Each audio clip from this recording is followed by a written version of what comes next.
Hello friends, my today's topic is solid shapes.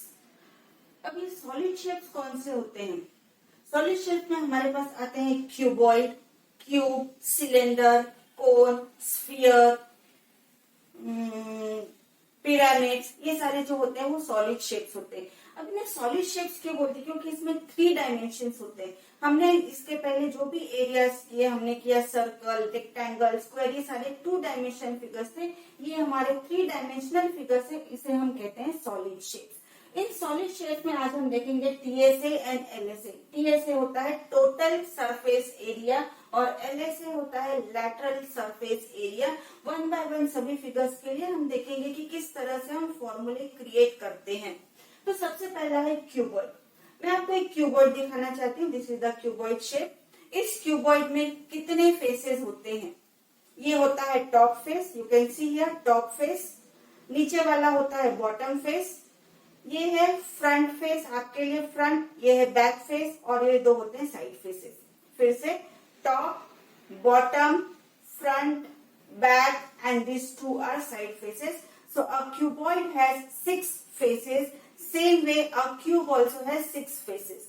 अब आप ध्यान से देखिए, ये जो बॉटम वाला है ये इसमें होता है length and breadth, simple rectangle. Can you see that this is simple rectangle. So what is the area of this bottom face? Length and breadth. Same ऊपर का भी एरिया क्या होगा? Length and breadth. अब ये सामने वाला देखिए फ्रंट साइड, इसमें आपको लेंथ तो दिख रही है बट उसके साथ आपका यहाँ पर आएगा height.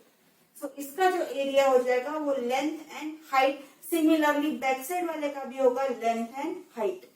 Now come for the side one. Side one में आपको ये ब्रेथ दिख रही है और ये हाइट दिख रही है, तो इस फेस का एरिया होगा height into breadth. Similarly this one is also height into breadth. यदि ये कॉन्सेप्ट हमारे समझ में आ गया तो फॉर्मूला क्रिएट करना बहुत इजी होता है। इसमें बहुत सारे केसेस होते हैं, top is open, bottom is open, lateral surface area. So ये अंडरस्टैंड करना बहुत जरूरी होता है। ओके, सो अब हम बात करते हैं total surface area. How to find total surface area? 6 areas होते हैं। 6 में से आपके 2 एरिया सेम होते हैं, टॉप और बॉटम का सेम होता है, फ्रंट एंड बैक का सेम होता है, 2 साइड का सेम होता है। सो 2 एरिया सेम होते हैं, इसलिए हमने 2 कॉमन ले लिया। अब ब्रैकेट में आपका क्या बचा? आपकी चीजें होती है length, breadth and height. Okay, और तो आप उस तरह से कर सकते हैं। तो सबसे पहला वाला क्या होता है? L इंटू बी, सबसे बॉटम वाला, प्लस सिंस हमको टोटल सरफेस एरिया निकालना है इसलिए हम ऐड करेंगे।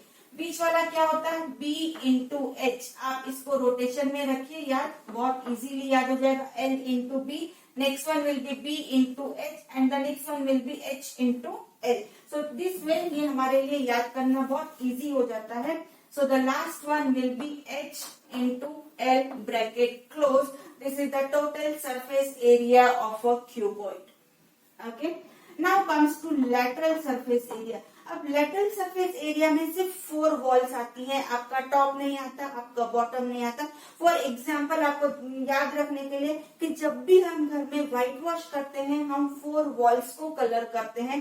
आपके फ्लोर पे तो टाइल्स होती है वो हम कलर नहीं करते, और आपका जो टॉप होता है जो आप वहां पर हमेशा व्हाइट कलर होता है तो उसको हम कलर नहीं करते। फॉर एग्जाम्पल यदि मुझे ब्लू कलर करना है मेरे घर के किसी एक रूम को, तो मैं सिर्फ 4 वॉल्स को कलर करूंगी। जो टॉप है, जो सीलिंग है वो हमेशा व्हाइट कलर का होगा और बॉटम में हमेशा आपके टाइल्स लगी होती है। So lateral surface area means white washing blue colour in a room. So all the 4 area, तो इसमें आपके टॉप और बॉटम नहीं आएंगे। सो नेक्स्ट स्टेप में हमें ये top and bottom that is length into breadth को हटा देना है। तो हमारा जो एरिया बच जाएगा 2, आप यहाँ से शुरू करिए, B into H plus H into L। ये हमारा होता है लेटरल सरफेस एरिया। आप इसको और भी सिंप्लीफाई कर सकते हैं। यदि हाइट आपने कॉमन ले ली तो आपके पास ब्रैकेट में बच गया B इंटू L। अब आप देखिए, यदि इस H को मैं यहाँ से उठाकर पीछे रख देती हूँ तो ये आप देख सकते हैं, ये हमारा फॉर्मूला किसका है? Perimeter of a rectangle. So you can say that perimeter into height. कई बार क्वेश्चन में पेरीमीटर ऑफ द रेक्टेंगल दिया हुआ होता है, हाइट दी हुई होती है और आपको लेटरल सरफेस एरिया निकालना होता है, तो आप डायरेक्टली यहाँ पेरीमीटर की वैल्यू भी रख सकते हैं। सो सिंपल एक फॉर्मूले से एज अ मुझे जैसे जैसे जरूरत पड़ी मैंने अलग अलग इसके न्यू न्यू फॉर्मूलेज निकाले। यदि आप ये लर्न करने जाएंगे तो बहुत डिफिकल्ट होता है, इसलिए मेरा सजेशन है आप हर बार समझने की कोशिश कीजिए हम किस तरह से फॉर्मूले क्रिएट कर रहे हैं। अब ये आपका एक हो गया। सेकेंड टाइम यदि आपने कहा, जैसे आप यदि वाटर टैंक की बात कर रहे हैं तो ऊपर की लीड यदि उसकी ओपन है तो उसमें आपके सिर्फ 5 फेसेस होंगे। कौन से 5 फेसेस होंगे? ऊपर का टॉप बॉटम आप हटा देंगे, टॉप हटा देंगे। तो इन दैट केस आपका जो फॉर्मूला क्रिएट हो जाएगा, एल इंटू बी को पहले आप हटा दीजिए, आपका ये जो फॉर्मूला है B into H plus H into L. अब आपका इसमें सिर्फ बॉटम फेस, सपोज ये आपका वाटर टैंक है, ये ऊपर से ओपन है तो नीचे सिर्फ एक ही आपका बेस आएगा, वो होगा एल इंटू बी। तो इस तरह से जो कंडीशंस क्वेश्चन में दी होती हैं कि 5 फेसेस है, लेटरल सरफेस एरिया है, टोटल सरफेस एरिया है, टॉप ओपन है, बॉटम ओपन है, तो depend upon this we try to create the formulas. Okay, so now TSA भी हो गया, एलएसए भी हो गया। अब इसके साथ हमें जो एक और चीज की जरूरत पड़ने वाली है वो है वॉल्यूम। तो इसका जो वॉल्यूम होता है L into B into H, ये हमारा वॉल्यूम होता है क्यूबॉइड का। Now we will come for cube, same thing, सारी चीजें हम क्यूब के लिए भी करेंगे। ये हो आपका क्यूब है। यदि आप क्यूब फिगर को देखेंगे तो इस तरह से एक स्क्वायर होता है और इस तरह से बाकी और स्क्वायर्स होते हैं। तो सिर्फ एक स्क्वायर की यदि मैं बात करूं, यहाँ पे यदि हमने इसकी साइड एल ले ली, इसकी भी साइड एल ले ली, तो इस स्क्वायर का एरिया हो जाएगा एल स्क्वायर। ओके, तो ये एक फेस, सपोज ये आपका स्क्वायर है तो एक फेस का एरिया आपका हो गया 6 स्क्वायर एल स्क्वायर सॉरी, और ऐसे 6 फेसेस हैं तो आपका टोटल सरफेस एरिया हो जाएगा 6 L square. L square is the area of one face and cube में हमारे 6 फेसेस होते हैं, सो टोटल सरफेस एरिया आपका हो जाएगा 6 एल स्क्वायर। यदि मैं एलएसए की बात करूं तो एलएसए में हमारे क्या होता है, लेटरल सरफेस एरिया केवल 4 वॉल्स आती हैं। मैंने आपसे बताया टॉप एंड बॉटम नहीं आता है, तो 4 जो फेसेस होंगे उसका एरिया हो जाएगा 4l square. So lateral surface of a cube will be 4l square. What will be the volume of a cube? L into B into H, ये क्यूबॉइड का होता है, बट क्यूब में आपकी सारी लेंथ सेम होती है तो ये होता है L क्यूब, और we can say side cube. This is the volume of a cube. Now next one is cylinder.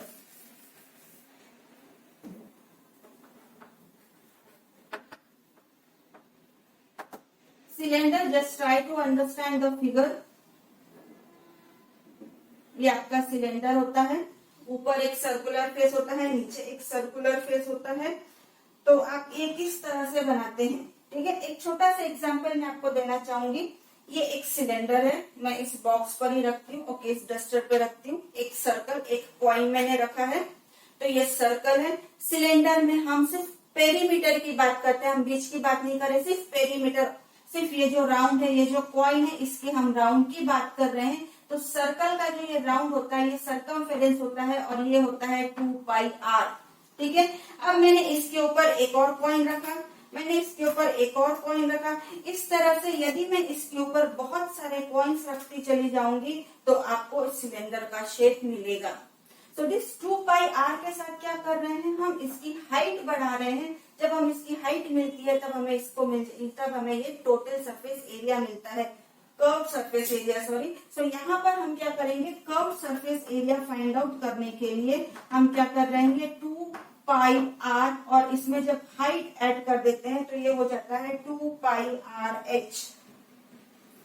So this is your lateral surface area, और इसी को हम कहते हैं curve surface area. Since this is curve, so we know this as a curve surface area. फिर से आपको मैं बता रही हूँ, जब भी हम सिलेंडर में curve surface area find out करने की कोशिश करते हैं तो कर्व सरफेस एरिया, मैंने आपको एक पॉइंट बताया था, इस पॉइंट के लिए हमें पेरीमीटर सर्कमफेरेंस की जरूरत होती है। So that is circumference of a circle is 2πr। जब एक के ऊपर एक आप बहुत सारे पॉइंट रखते जाएंगे तो आपको हाइट मिल जाएगी। सो आपका टोटल सरफेस एरिया और कर्व सरफेस एरिया होता है 2πrh। Now we will go for total surface area. Total surface area में मैंने आपको बताया ऊपर और नीचे, टॉप एंड बॉटम में सर्कल भी होते हैं। So pi r square for top circle plus 2 pi R H, ये बीच वाला हिस्सा, and the bottom surface is again pi are square. So this pi r square will become 2 pi r square and 2 pi r h. यहाँ से भी आप 2 pi r common ले सकते हैं, तो ब्रैकेट में बच गया आपका r plus h. So this is called your total surface area. Cylinder में भी इस तरह के केसेस होते हैं. यदि आपका ये टॉप वाला ओपन है, तो आपका सिर्फ एक ही आएगा pi are square, that is the bottom one. So bottom one यदि आपका है तो आप इससे भी फॉर्मूला क्रिएट कर सकते हैं, 2 pi r plus H.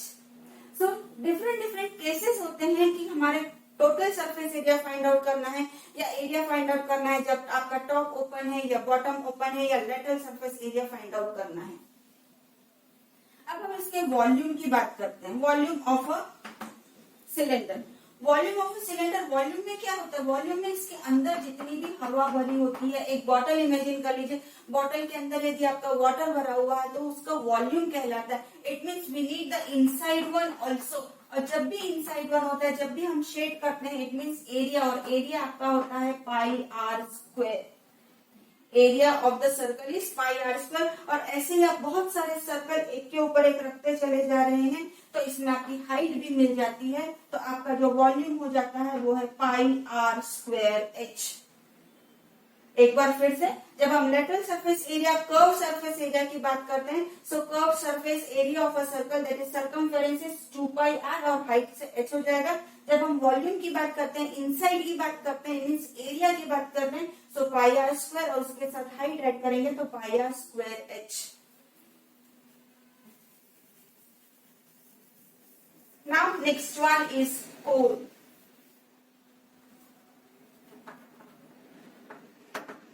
Okay, so ये एक मेरे पास कोन, मैंने छोटा सा एग्जांपल आपके लिए बना के रखा हुआ है. तो जब आप ये देखते हैं कोन का, तो ये आपको एक सर्कमफेरेंस मिलता है. कोन का जो बॉटम है वो एक सर्कमफेरेंस होता है और यहाँ पर आपको एक सर्कल भी मिलता है. तो इस सर्कमफेरेंस को यदि हम छोटे छोटे हिस्सों में बांट दें, ठीक है, इसकी जो विड्थ है सपोज B1 है, ये आपका L है, तो इसके लिए फॉर्मूला क्या हो जाएगा? एक रेक्टेंगल के लिए half into base into height. Height यहाँ पर हम ले रहे हैं L. तो इसी तरह यदि हम इसमें बहुत सारे छोटे छोटे यदि हम सर्कल्स की बात करें, सो B1 B2 आपका बेस हर बार चेंज होता जाएगा. ये आपका हो जाएगा half into B2 into L and continue. So आपको हाफ कॉमन मिल रहा है, L कॉमन मिल रहा है, in bracket B1 plus B2 plus B3 and so on. और ये B1 B2 B3 है क्या? जब ये पूरा कंप्लीट हो जाएगा तो ये हो जाएगा सर्कमफेरेंस ऑफ द सर्कल. सो इस L B1 B2 B3 को हमने कन्वर्ट कर दिया circumference of the circle. And what is the formula for circumference of the circle? That is 2 pi r. So यहाँ से 2 और 2 कट गया तो आपको मिला pi r l. So this is curve surface area. So curve surface area of the cone will be pi r l. Okay. Now we will go for total surface area. So what is total surface area? Total surface area में आपका curve surface area आएगा. So that is pi r l. But इसके साथ नीचे आपको एक circular disc भी मिलेगी. So area of the circle will be pi r square. यहाँ से भी आप pi r कॉमन ले सकते हैं तो आपका बचा l plus r. So this is your total surface area l plus r. Now we will go for volume. Okay, volume के लिए आपको एक छोटी सी एक्टिविटी करनी है जो आप घर पे कर सकते हैं या समझ सकते हैं. एक आपके पास सिलेंडर है और आपके पास कोन है जिसकी रेडियस सेम है. तो जब यदि आप इसमें रेत सैंड भरकर आप इसमें ट्रांसफर करेंगे, आपने कोन में सैंड भरी, आपने ये सैंड डाली इस सिलेंडर में, तो ऐसा आपको 3 टाइम्स करना पड़ेगा, तब कहीं जाकर आपका सिलेंडर पूरा भरेगा. सो हम कह सकते हैं कि वॉल्यूम जो होता है इसका 1/3 ऑफ सिलेंडर ऑफ वॉल्यूम. सो 1/3 कितना हो जाएगा? सिलेंडर का वॉल्यूम आपको मैंने किस तरह से याद करना बताया था? वॉल्यूम में आपने सर्कल लिया, सर्कल के अंदर का एरिया चाहिए आपको, it means pi are square, और हाइट बढ़ाई हमने तो मिला h. So this will be pi are square h. So 1/3 of the volume of the cylinder that is pi are square H. तो इस तरह से हमने इस कोन का वॉल्यूम भी निकाल लिया। लास्ट बचा है स्फीयर। स्फीयर को एक्चुअली थोड़ा सा एक्सप्लेन करना डिफिकल्ट होता है क्योंकि वो पूरा ही 3 डायमेंशनल शेप है, हमारे पास कुछ भी नहीं है।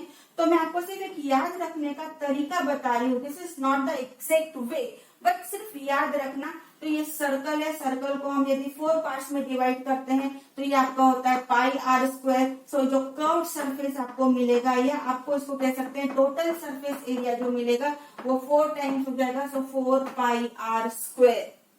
So what is the total surface area or curved surface area of a square? 4 pi r square. अब यदि हम हेमिस्फेयर की बात करें, हेमिस्फेयर क्या हो जाएगा? Just half. ये आपको ऊपर सर्कल मिलेगा और इसके जस्ट नीचे हाफ। सो इसका कर्व सरफेस एरिया क्या हो जाएगा?